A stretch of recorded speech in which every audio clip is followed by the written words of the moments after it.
He was probably just hyper and active and excited to see some humans in the backyard that day. But to Karis, at 3 years old, really small, that dog looked vicious.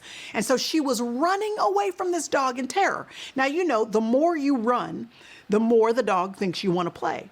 So the dog is chasing her and chasing her more frantically and more feverishly and barking more loudly. And the more all of that escalated, the more fear was wreaked in Karis's heart.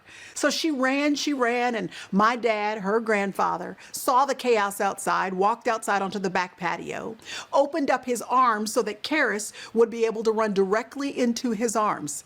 So she ran as fast as she could, ran directly into his arms, and he scooped her up. And once he scooped her up, she was now high above the ground level where the dog was. She looked down at the dog, looked back into the face of her grandfather, looked back down at the dog, looked back up into the face of her grandfather. Over and over again, tears streaming down her face. Finally, she was able to compose herself and wipe them away as the dog continued to bark.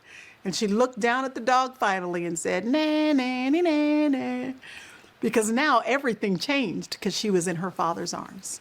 And she was looking into her grandfather's face. Everything changes based on what you are looking at.